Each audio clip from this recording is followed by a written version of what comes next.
এই আপোষের মধ্যে দিয়ে দুইজনেরই লক্ষ্য থাকবে যে আওয়ামী লীগ যেন না আসতে পারে। আপাতত গ্রামের ছেলে তো, গরুর ঘাস তুলছি, হাল চাষ করছি, ওইভাবে আসছি। তো আরেক ছেলে কী জন্য আমার ডিল মেরে গালি দিল, তো আমারে গালি দিল, আমি কি হেরে যাব?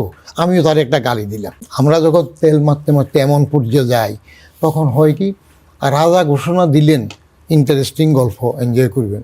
এখন ইউনূস সাহেবের প্রতিশোধ নেওয়ার জন্য আসা দরকার, তিনি এসে হাসিনাবাজি করেছেন। আমরা কথা বলে যে মাননীয় মন্ত্রী আপনি চোর। হ্যাঁ, আমি বলতে চাই না মাননীয় মন্ত্রী, এটা লোকে বলে মাননীয় মন্ত্রী আপনি চোর, মাননীয় বিষয় আপনি চোর। এরকম 10 থেকে 12টা বই উনি আর আসলে 1 মাস ছুটি নেওয়া উচিত। ছুটি নিয়ে এই বইগুলো পড়া উচিত। রাইট, এই বইগুলো আগে পড়া উচিত। উনি লেখাপড়ার জন্য যে পরামর্শ দিতেছেন, উনি যে আমাদের প্রধানমন্ত্রী লেখাপড়া করে আসে নাই 17 বছর বিদেশ থেকে, এটাই আপনি পাবেন কীভাবে? যে মন্ত্রী সাহেবরা সব সামারি পড়ে কিনা দেখার জন্য, আমি ডেস্ক অফিসার তো, টেবিল মুছা মিনিস্টার ছিলাম, ওই টেবিলে প্যাড পেন্সিল দিতাম, রাজদূতের মতো যেতে পারতাম। আমি ওই সামারির কোনায় কোনায় হালকা আটা লাগাই দিতাম। বদিউর রহমান, একই প্রসঙ্গ আপনার কাছে আসছে যে সংসদ সদস্যদের যে শুল্কমুক্ত গাড়ি সুবিধা বাতিল করা হয়েছে, এটিকে আসলে আপনি কিভাবে দেখছেন? আপনার কাছে কি মনে হয় যে এটি কোনো জনগণের মন জয় করার জন্য রাজনৈতিক কৌশল এটি হিসেবে দেখেন কিনা, নাকি আসলে ভালো একটি উদ্যোগ হিসেবে মেনে নিতে চান? ধন্যবাদ। শুল্কমুক্ত গাড়ির সাথে এমপি সাহেবদের আমিও একটু সামান্য জড়িত ছিলাম। তিনউদ্দিনের আমলে, ফখরুদ্দিন, মাইনুদ্দিন, মাসুদউদ্দিন, সেই সময় তো আমি সিটিং চেয়ারম্যান ছিলাম এনবিআরের।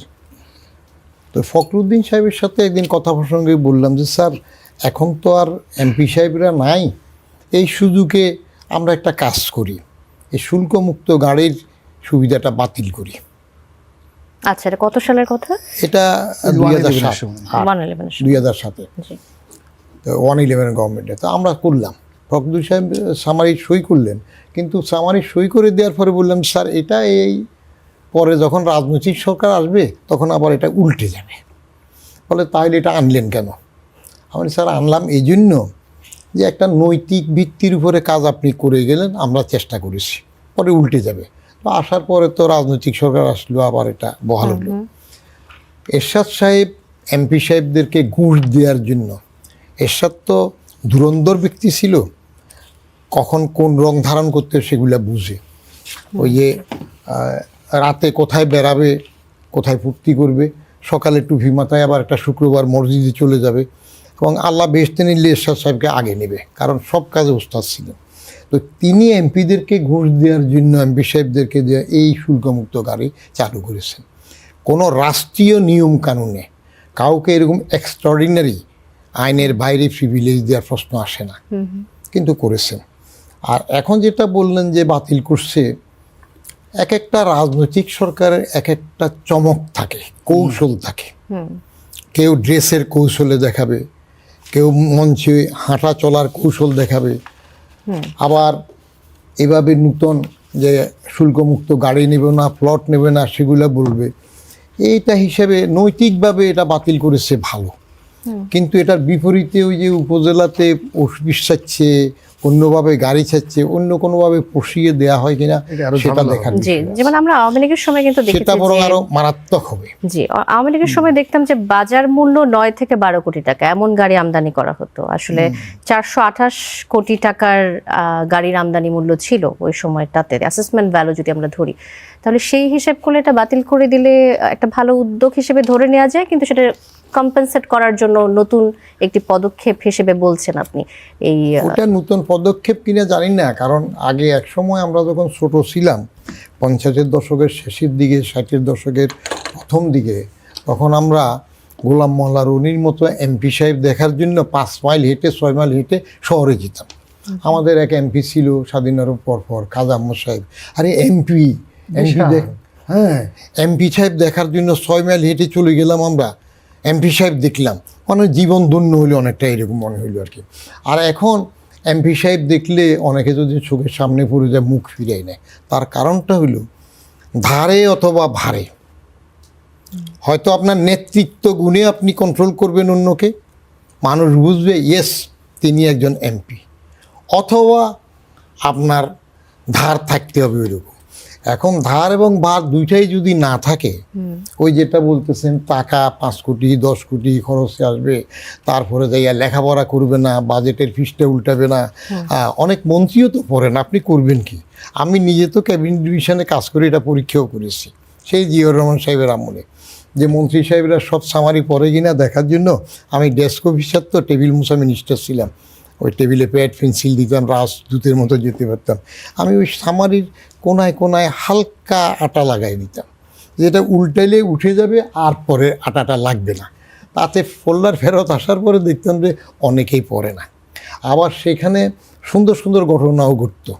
ওই যে ছবি আঁকতে পারতেন সুন্দর করে, কেউ ছড়া লিখতেন, কেউ কবিতা লিখতেন, কেউ ছবি আঁকতেন। এর মধ্যে প্রফেসর মতিন, তার আবার মেয়ে লোকের ছবি আঁকতেন ভালো, খুব পছন্দ, সুন্দর করে লিখতে পারতেন। তো এইগুলো আপনার রসালো কিছু হিউমারাস থাকবে, কিন্তু কাজের দিক থেকে আপনি at the end of the day কী প্রডিউস করতে পারছেন সেটার উপর নির্ভর করবে আপনাকে মানুষ শ্রদ্ধা করবে কিনা। আর মন্ত্রী এই যে বললেন, উনি একটু স্যার বলা, সচিবকে স্যার বলে, এমপি সাহেবদেরকে বলে না, দুলাভাই বলে, এটা তো কপাল ভালো, দুলাভাই বলছে, তার মানে যে দুলাভাইটাকে সে তার বোন বিয়ে দিছে আপনার কাছে। আমাদের কাছে তো কেউ বোন বিয়ে দেয় না, শালাও ডাকে না, সেটা আলাদা জিনিস। একজন মিনিস্টার অথবা একজন রাজনৈতিক নেতা, তার অধীনস্থ একজন ব্যুরোক্রেটকে কন্ট্রোল করার জন্য ঠিক ওই ব্যুরোক্রেট সচিব অথবা নিম্ন পদের কাউট চাইতে তার নিয়ম কানুনে হয়তো বেশি জানতে হবে, যেটা সম্ভব নয়, নিয়ম না। কারণ পলিটিক্যাল মাস্টার্স, ব্যুরোক্রেট সার্ভেন্টস, উনি নেতৃত্ব দিবেন, হুকুম দিবেন, আমরা সেটা তামিল করব ব্যুরোক্রেটরা। কিন্তু তামিল করানো যদি আপনি না পারেন, সেই ক্যাপাসিটি যদি আপনার না থাকে, লিডারশিপের অভাব, সেই লিডারশিপ যদি না থাকে আপনার, তাহলে দেখা যাবে যে আপনি সচিব নির্ভর হয়ে যাবেন, আমলা নির্ভর হবেন, এবং এটা হতে হতে আপনাকে শেয়ারে চলে যেতে হয়। আবার যদি আপনি চোর হন, আমরা কথা বলে যে মাননীয় মন্ত্রী আপনি চোর, হ্যাঁ আমি বলতে চাই না মাননীয় মন্ত্রী, এটা লোকে বলে মাননীয় মন্ত্রী আপনি চোর, মাননীয় বিষয় আপনি চোর। আপনি সংসদ ভবনে ওই যে না খাইয়া বিল করে পয়সা নিয়ে যান, আমি সংসদেও চাকরি করেছি এডিশনাল সেক্রেটারি হিসেবে, আমি স্বরূপ দেখেছি। তো সেই ক্ষেত্রে যিনি তার মর্যাদা যদি ঠিকমতো রাখতে পারেন, তাহলে দেখবেন যে তাকে সবাই শ্রদ্ধা করবে। আর পলিটিক্যাল নেতৃত্বের জন্য বেশি লেখাপড়ার দরকার নাই, তার আইকিউ হইতে হবে আলাদা, জনবান্ধব, মানুষের খেদমত করা, সেগুলো হলে দেখা যাবে অটোমেটিক তাকে মানুষ সম্মান করবে। জি, আরেকটা প্রসঙ্গে আপনার কাছে আসতে চাই, যে এই যে সাবেক অন্তর্বর্তী সরকারের প্রধান উপদেষ্টা অধ্যাপক ডক্টর মোহাম্মদ ইউনূসের ভেরি ভেরি ইম্পর্টেন্ট পার্সন বা ভিভিআইপি মর্যাদার মেয়াদ, যেটি নিয়ে কিছুক্ষণ আগেই কথা হচ্ছিল যে 6 মাস কমানো হয়েছে বলে গতকাল কয়েকটি গণমাধ্যমে আমরা সংবাদ পেয়েছিলাম, কিন্তু পরে জানা গেল যেটি সত্যি না। সাবেক প্রধান উপদেষ্টা ডক্টর ইউনূস 1 বছর পর্যন্ত এই মর্যাদা পাচ্ছেন। 6 মাস হোক আর 1 বছর হোক, এটা নিশ্চয়ই রাষ্ট্র তার গুরুত্ব বিবেচনা করে সেটি নির্ধারণ করেছে, কিন্তু 1 বছর পর তার এই মর্যাদার কি হবে? আসলে তখন কি তিনি ভেরি ভেরি ইম্পর্টেন্ট পার্সন থেকে কম ইম্পর্টেন্ট পার্সন হয়ে যাবেন? এটা তো একটা আপেক্ষিকতা বলেন। প্রফেসর মোহাম্মদ ইউনূস তো always very very important person. ওনার নামের আগে দিয়ে যত ভেরি লাগান তারপরে ইম্পর্টেন্ট বললে অসুবিধা নাই, কারণ উনি নোবেল লরেট, আন্তর্জাতিক নেতা। ওনারে বাংলাদেশে কে কোন সময় দেখে? ওই যে এনজিও সেই হিসাবে হয়তো করতেন। উনি সরকারে আসছেন, আমি যেটা মূল্যায়ন করেছি সেটা হইল হাসিনা ইউনূসবাজি করেছে, ইউনূস সাহেবকে যথেষ্ট অপমান করেছে কথায় বার্তায়। তো সেসব দিকে এখন ইউনূস সাহেবের প্রতিশোধ নেওয়ার জন্য আসা দরকার, তিনি এসে হাসিনাবাজি করেছেন।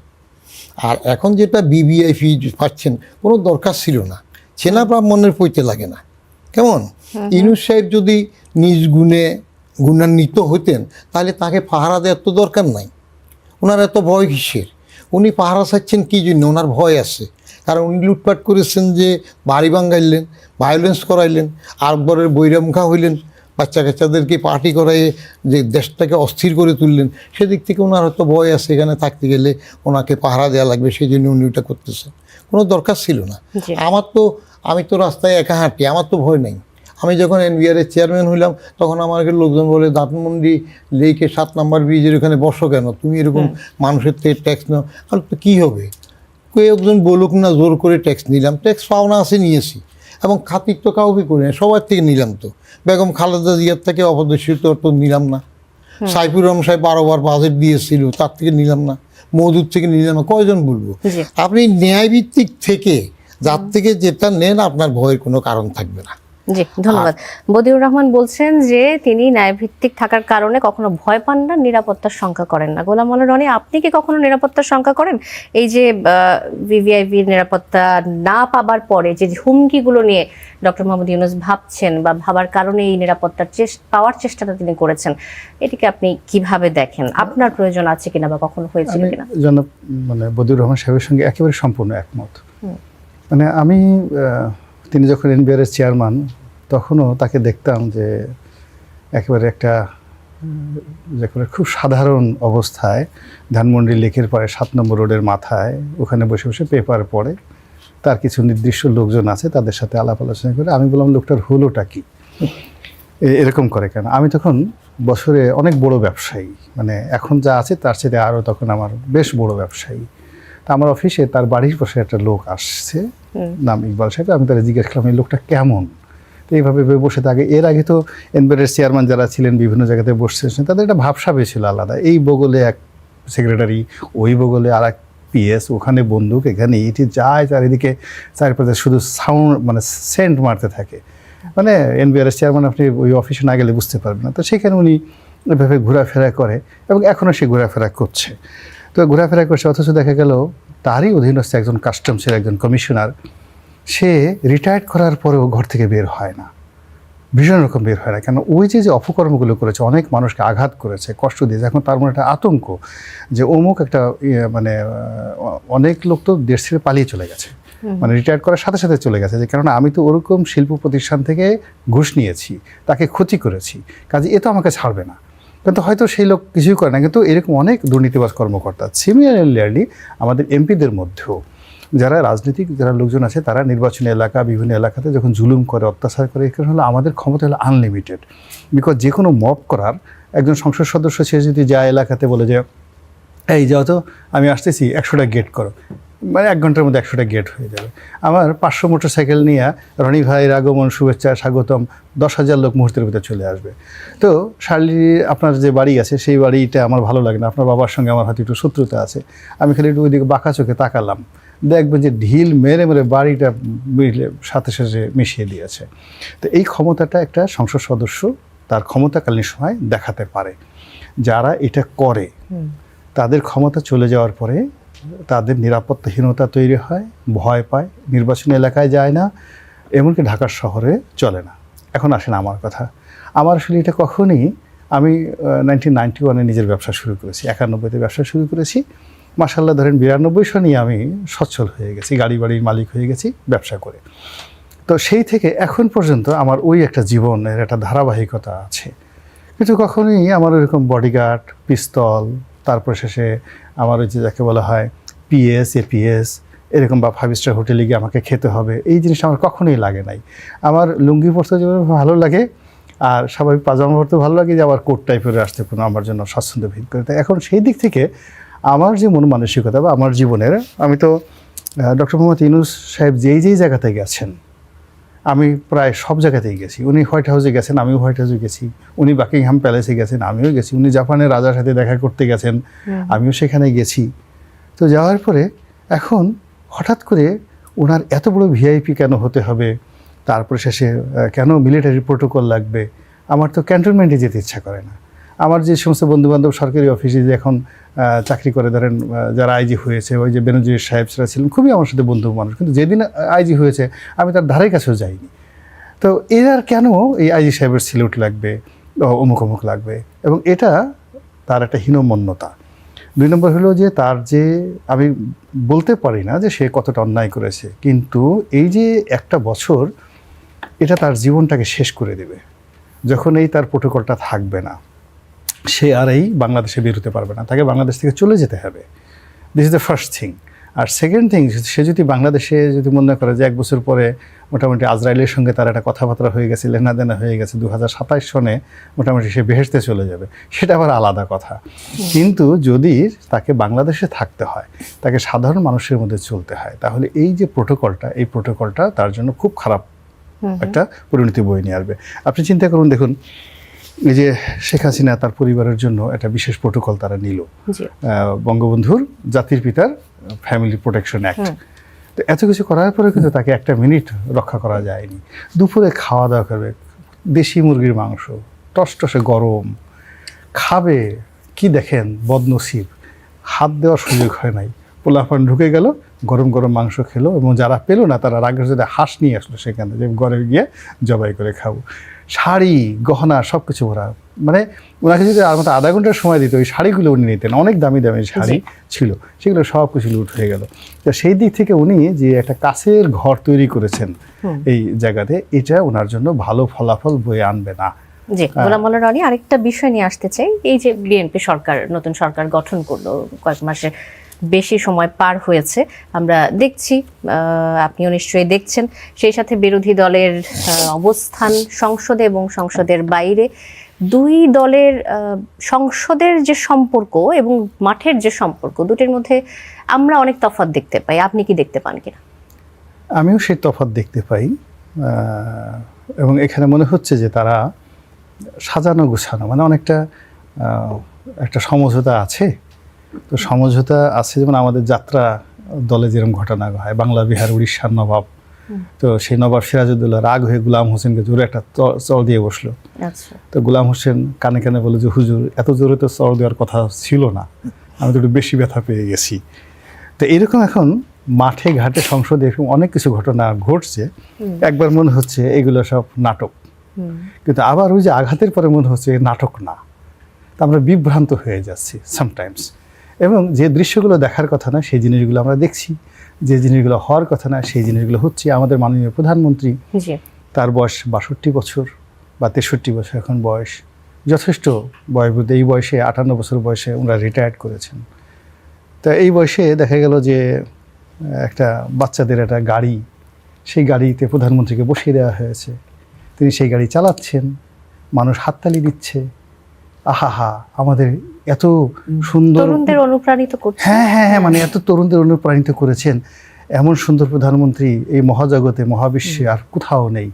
আকাশের মালিক আল্লাহ রাব্বুল আলামিন আমাদের প্রতি এহসান করেছেন, এমন একজন দেশের শিশুর মতো সরল একজন, যাকে বলা হয়। আবার এখন তো ফ্যামিলি কার্ডের পরে আমরা দেখলাম কৃষক কার্ড এবং এলপিজি কার্ডও চলে আসছে। আমরা অনেকগুলো কার্ডের সম্ভাবনা দেখছি, আশা নিয়ে বসে আছি। কার্ড আর কি আসতে পারে?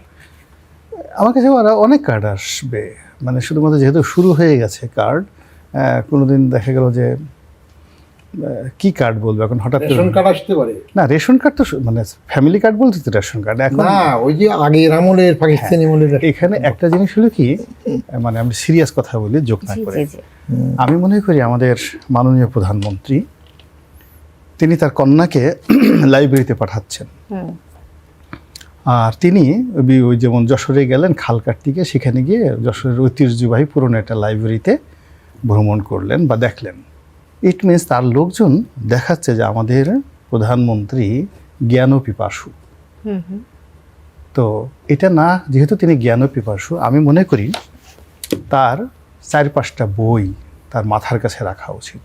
পণ্ডিত জওহরলাল নেহরু একটা বই লিখেছেন, the glimpses of world history, আর ইবনে খালদুনের আল মুকাদ্দিমা, আর পৃথিবীর সর্বকালের সেরা যে বই ইমাম গাজ্জালির লেখা ইহিয়া উলুমুদ্দিন।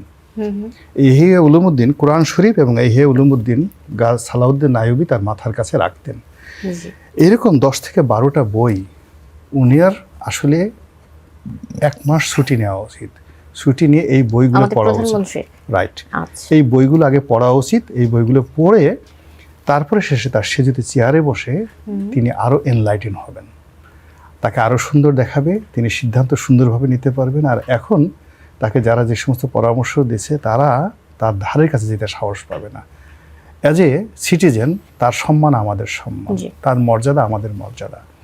তাকে নিয়ে যদি কেউ ট্রল করে বা কোনো কথাবার্তা বলে, একজন নাগরিক হিসেবে এটা আমাদের আসলে ভালো লাগার কথা নয়। আপনি চিন্তা করেন আমাদের দেশের শিক্ষামন্ত্রী, তো এই যে শিক্ষামন্ত্রীকে এখন ছোটো ছোটো বাচ্চা ছেলেরা বলতেছে মিলন মন্ত্রী, এটা ভালো কথা না। ছোটো ছোটো বাচ্চা ছেলেরা মেয়েরা স্কুলে পড়ে, কলেজে পড়ে, তারা যে সমস্ত স্ল্যাং ল্যাঙ্গুয়েজ ইউজ করছে একজন শিক্ষামন্ত্রীকে নিয়ে, এটা আমাদের বাংলাদেশে ইতিপূর্বে কখনো ঘটেনি। এই যে একটা জেনারেশন গত 2 বছর ইউনুসের জমানাতে একটা জেনারেশন তৈরি হয়ে গেছে, এই জেনারেশনে একজন মন্ত্রী, একজন এমপি, তাকে প্রতিটি বিষয়ে অনেক সতর্ক হতে হবে। আপনার কাজের সমালোচনা হোক, আপনি ভুল করেন সেটা আলাদা জিনিস, কিন্তু যদি আপনাকে অ্যাজ এ হিউম্যান হিসেবে একটা ট্রলের মধ্যে নিয়ে যায়, আপনার কোনো কথা, আপনার কোনো বক্তব্য, আপনার কোনো অঙ্গভঙ্গি যদি ট্রলের মধ্যে নিয়ে যায়, আপনার দ্বারা কোনো কাজ হবে না। ধন্যবাদ গোলাম মাওলা রনি। আমি বদিউর রহমান আপনার কাছে আসতে চাইবো, এই যে প্রসঙ্গে কথা বলছিলেন গোলাম মাওলা রনি, যে একজন মন্ত্রী, একজন এমপি, মাননীয় প্রধানমন্ত্রী, তাকে নিয়ে যে ট্রল করছে বাংলাদেশের মানুষ সোশ্যাল মিডিয়াতে, যেটা আমরা সবসময় দেখে থাকি যে ভাইরাল হয়ে যায়, কোনো একটা বিষয় আসলেই সেটি অসম্মানজনক পর্যায়ে নিয়ে যায়, এটা কি আসলে সবসময়ই সরকারের ব্যক্তিবর্গের দোষ আমরা বলতে পারি, নাকি আসলে সাধারণ মানুষের মধ্যেও এ ধরনের মন মানসিকতা ঢুকে গেছে যে আমরা চাইলেই একজন সম্মানিত ব্যক্তি নিয়ে যা ইচ্ছা তাই বলতে পারি, এই ক্ষমতা আমাদের রয়েছে? একটা জেনারেশন গ্যাপ আছে। আমি ছোট্ট 2টা ঘটনার কথা বলি। গত সপ্তাহে একটা হইলো, আমার বাসার সামনে একটা গাড়ি এসে থামলো, আমার বাসাতেই আরেক মেহমানের কাছে আসছে, কিন্তু ওই ভদ্রলোক ড্রাইভার সাহেব গাড়িটা পার্কিং করার সময় একটা কুকুর রাস্তার পাশে শুয়ে আছে, দেখে নেই। কুকুরটার পায়ের উপর চাকা উঠিয়ে দিয়েছে, ওর পাটা ভেঙে গেছে। আমি নেমে গেলাম যে এটা কী করলেন, বলে যে আমি দেখি নেই। আপনি যে দেখেন নাই, এটাই তো আপনার লাইসেন্সের জন্য সমস্যা হতে পারে। বাট দ্য ড্রাইভার সাহেব অনুতপ্ত না হয়, কুকুর তো চিৎকার করতেছে, তিনি অ্যারোগেন্ট হলেন। লোক জমে গেল, একজন তাকে মারতে গেল আরও খেপে। তো আমি বললাম যে আপনি একটু সরে যান, এখন তো ঝামেলা হবে, এখানে বস্তিও আছে। কিন্তু তিনি যেন হেরে যাবেন, চলে গেলে অসংখ্য তর্ক করতেছে, মানতে চাচ্ছেন না। একটা অসহিষ্ণুতা, একটা ইনটলারেন্স জেনারেশনের মধ্যে এখন মিশে গেছে। দ্বিতীয় ঘটনা, আমি নাতি স্কুলে যাব, সকাল 7টার সময় আমার বাসার সামনে 7 AM একটা ইয়াং লম্বা ছেলে আর একটা স্মার্ট মেয়ে, 2জন হই হাল্লা করে চিৎকার করে আমাদের বাসার সামনে পেভমেন্টের উপর বসে একজন একজনের পিঠে থাপ্পড় দেন, একজন একজনের ঘুষি মারের। মানে আমি বুঝি সারে না, আমি যা আউটডেটেড বুঝি না। আমি একটু ইশারা করলাম যে এই তোমরা একটু আস্তে কথা বলো, তেরে আসছে। আমরা অ্যাডাল্ট, আমরা ইউনিভার্সিটিতে পড়ি, আমরা কি অশ্লীল কিছু? আমি ওর তো বলি নাই বাবা, আমি ভয় পাচ্ছি তো, মারে গিয়ে না। হ্যাঁ, তা আপনি বললেন কেন? আপনার মনে এত সংকীর্ণ কেন? আমার বান্ধবী আমি হয়ে গেল, আমার সে বুঝি সারি নেই, আর কী করবো? এখন জেনারেশন যখন লস্ট হয়ে যায়, তার বিপরীতে এই যে আমি একটু আস্তে কথা বললাম, পর সে আমাকে মারতে আসতেছে, শিক্ষা দিচ্ছে, জ্ঞান দিচ্ছে, ইউনিভার্সিটি পড়ে অ্যাডাল্ট। আর তার বিপরীতে আমি সেই 59-60 দিকে, 59 নেই, ছোট্ট থাকতে আমাকে আরেক ছেলে, গ্রামের ছেলে তো, গরুর ঘাস তুলছি, হাল চাষ করছি, ওইভাবে আসছি। তো আরেক ছেলে কী জন্য আমার ডিল মেরে গালি দিল, তো আমারে গালি দিল, আমি কি হেরে যাব? আমিও তার একটা গালি দিলাম। পাশে আরেক মুরব্বী ছিল আমার বাড়ির থেকে আরও 1 কিলোমিটার দূরে, উনি এসে পটাপট আমার 2 গালে 2টা চর মারল। তুমি আমাদের ওস্তাদ নাতি না? আমার দাদা পণ্ডিত ছিলেন ফ্রেন্স, তোমার মুখে গালি কেন? আমার 2 চর দিল। ওনার চর খাওয়ার পরে এবার আমি আরও মার খাবো, সেই ভয়ে পুকুরে যায় খালি গাল ভিজাইতেছি, আঙ্গুলের চরের দাগ যেন না থাকে, কারণ এই দাগ নিয়ে বাড়ি গেলে তো আমি আবার মার খাবো। তাহলে জামানা বদল গিয়া। এখন অবস্থা হয়ে গেছে, রাজার পোলা রাজা হবে, প্রজার পোলা প্রজা। রাজার পোলা প্রজার পোলায় দেবে আবার সাজা। রাজতন্ত্রের যে 2 পরিবার রাজা হচ্ছে, এখন যে লক্ষণ দেখতেছি যে বাচ্চা মেয়ে তাকে যেভাবে হাইলাইট করা শুরু করতেছে সব জায়গায়, তাহলে এটা হইলো আবার তৈয়ার করা কিনা? এটা দরকার ছিল না। কারণ যেটা উনি বললেন, গরম মাংস খেয়ে যেতে পারে নাই, তো বঙ্গবন্ধু জাতির পিতা, তার কন্যার এই দশা কেন হলো? কর্মফল নিশ্চয় কিছু একটা ঘটেছে। মানুষ ইচ্ছা করে কাউকে ভুল বুঝে না, আল্লাহর সৃষ্টির মধ্যে মানুষের যে একটা বিবেক আছে, ওই বিবেকটা কিন্তু পবিত্র। কোনটা দোষ নয় মানুষ বুঝে। কিন্তু পরিস্থিতি যখন এমন হয়ে যায়, আমরা যখন তেল মারতে মারতে এমন পর্যায়ে যাই, তখন হয় কি, রাজা ঘোষণা দিলেন, ইন্টারেস্টিং গল্প, এনজয় করবেন। রাজা বললেন যে এমন পোশাক বানাও যে পোশাক সারা পৃথিবীর কোনো রাজা পরে নাই। এখন যে পোশাকই নিয়ে আসে দর্জি, বলে যে এটা অমুক রাজা পড়ছে না, কোনো রকমে রাজাকে সন্তুষ্ট না। পরে এক আসলো, ওই যে নাপিত আসলো, বললো যে হুজুর আমি এমন এক পোশাক বানাই দেবো যেটা পৃথিবীর কোনো রাজা আগে পরে নাই। তো এই রাজার মাপ নিল, গায়ে হাত টাত দিল, এরকম করে করে চলে গেল, পোশাক আনি ফরাইলো। বললো যে হুজুর এই পোশাকের একটা বাহাদুরি আছে, এটা জ্ঞানী লোক ছাড়া কেউ দেখে না। এই কথা তো বলে দিল। এখন রাজার গায়ে হাত টাত বুলাইয়া রাজার সমস্ত কাপড় চোপড় ছুঁড়ে তো জন্মদিনের অবস্থা নিয়ে গেল রাজাকে। তো রানী এসে দেখে বলে যে এই কি, জ্ঞানী ছাড়া এই পোশাক দেখে না। জ্ঞানী হওয়ার জন্য রানীও বলতেছে মারাবা মারাবা, মন্ত্রী বলে, সবাই বলে। এখন রোল শরৎ করলো, রাজা অভিনব পোশাক পরে যাচ্ছে, সবাই জ্ঞানী, মারহাবা মারাবা মারাবা। বাচ্চা একটা দুটাই বলে দিল ওমা রাজা দেখি ন্যাংটা। এই যে রাজা দেখি ন্যাংটা বলার জন্য অবুঝ বাচ্চা, নালায়েক বাচ্চা, বেয়াদব বাচ্চা, তারে ফিটাই মারি ফেলা দরকার। কারণ সমাজে এরকম বাচ্চা থাকার দরকার নাই, বলতে হবে মারহাবা মারহাবা। তো সে অবস্থার মধ্যে চলে গেলে যেটা হয়, এদিক থেকে আবার ওদিক যদি হয়, তাহলে আমাদের কপালে যা উঠবে সেটা হবে আর কি। উনি লেখাপড়ার জন্য যে পরামর্শ দিতেছেন, উনি যে আমাদের প্রধানমন্ত্রী লেখাপড়া করে আসে নাই 17 বছর বিদেশ থেকে, এটা আপনি পাবেন কীভাবে? হ্যাঁ, আমি যেটা বলবো, বাজাই যেটা এখন সংসদে বাইরে করতেছে, বাজাদ হইল বিএনপি আর বাজাই হইল জামাত, জামাত ইসলাম। এগুলা আপোষের, এক পরিবারের ইলেকশন, তো তারা তো এক দল ছিল। অনেকে স্ত্রী বদলায়, অনেকে স্বামী বদলায়, এগুলার রেওয়াজ আছে, ধর্মীয় আছে, কেউ দল বদলায়, এগুলা হবে। কিন্তু এই দুইটা এক দলের, এরা আপোষে কাজ করতেছে। এই আপোষের মধ্যে দিয়ে দুইজনেরই লক্ষ্য থাকবে যে আওয়ামী লীগ যেন না আসতে পারে আপাতত।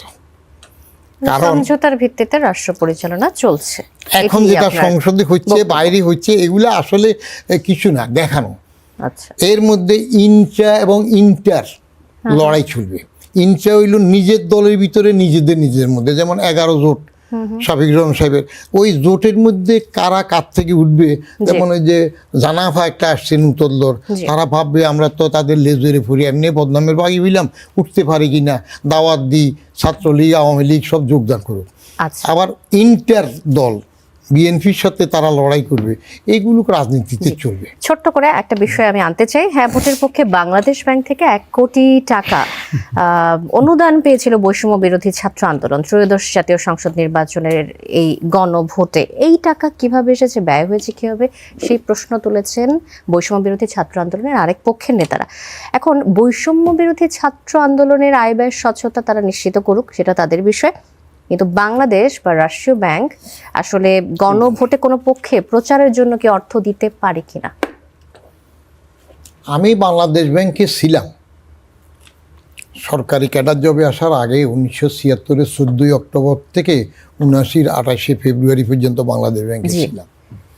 তো সেই সময় বাংলাদেশ ব্যাংক সম্বন্ধে আমার একটা মূল্যায়ন ছিল যে সরকারি ন্যায় নীতির সাথে চাকরি করে বেহেশতে গেলে বাংলাদেশ ব্যাংকের লোক 1 নম্বরে যাবে।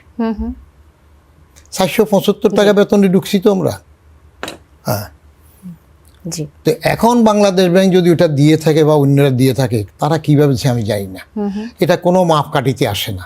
ইভেন এই যেটা জুলাই জাদুঘর না কি করছে গণভবনকে, এইটাও তো আমি বলি কার বাপের জায়গায় ওইটা জাদুঘরের জন্য নিল। হাসিনা একবার নিতে চাইলো যে বাপের সম্পত্তি কইয়া নিরাপত্তার জন্য এটা নিতে পারে নাই। এখন এরা কার বাপের জায়গা নিল? এটা সরকারি সম্পদ। জাদুঘর তো আছে শাহবাগে, এক কোনা দিয়ে একটু দিলে তো হয়। আর জাদুঘর থাকে, আরেক গণ অভ্যুত্থান হলে এগুলো ভেঙে ফেললে কি করবে? আরেক গণ অভ্যুত্থান হলে ইউনিসেফ গ্রামীণ ব্যাংক ভাঙলে কি করবে? ভাঙ্গার রেওয়াজ একবার শিখাইলে তখন সবাই শিখে। ধন্যবাদ। গোলাম মাওলা রনি, একই প্রসঙ্গে আপনার কাছে আসবো যে অন্তর্বর্তী সরকারের সব কাজের বৈধতা কি সংসদ দিয়ে দিয়েছে? এই যে টাকার অনুদান, এটি আসলে বৈধ কিনা? বৈধ অবৈধ ব্যাপার না, বিষয়টা অনৈতিক, দৃষ্টিকটু এবং বদ নজির তৈরি করেছে, মন্দ নজির তৈরি করেছে। এটার বিচার হওয়া জরুরি, তদন্ত হওয়া জরুরি, দায়ী লোকদেরকে শাস্তি দেওয়া আরও জরুরি।